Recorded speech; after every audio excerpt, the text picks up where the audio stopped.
Well, good morning. Welcome and Happy New Year to all CBSN Boston and WBZ viewers. Glad to have you with us. We're ringing in the new year this morning by looking back at some of the top local political news stories of 2019 and looking ahead to the stories we'll be talking about in the new year. And we're doing it all with the help of two ace Beacon Hill reporters. On the left of your screen, Katie Lannan. On the right, Matt Murphy, both with the State House News Service. Welcome to both of you and Happy New Year. Hey, John. Happy Thanks New for Year. coming over.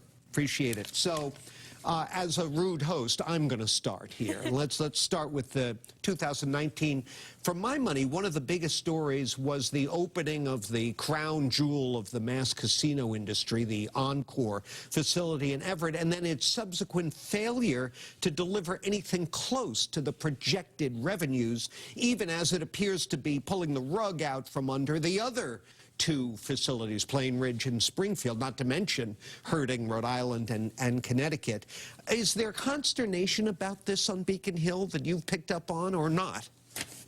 Well, I think people are still kind of watching to see what will ultimately happen. Right. We've seen the casino kind of make some tweaks in terms of lower minimums at table games, free self-parking, Right. and as the kind of shine of the new attraction wears off, I think people are waiting to see how it stabilizes and what the landscape ultimately looks like. Were there any budget spending assumptions based on that projected revenue that had to be scrapped?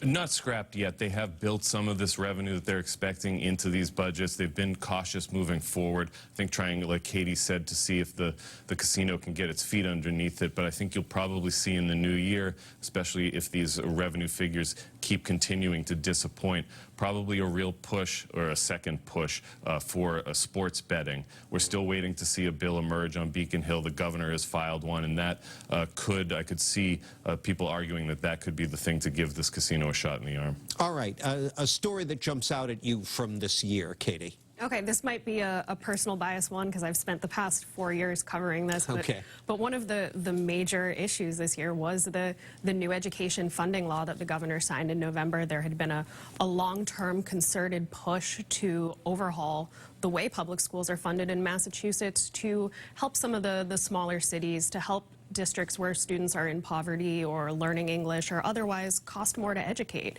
And there was a kind of an unprecedented consensus to get us to this point where there's now a 7-year, $1.5 billion plan in place, and we just have to see how it gets implemented. And how we wind up paying for it in the long run. That's right. That's still the question. Yeah.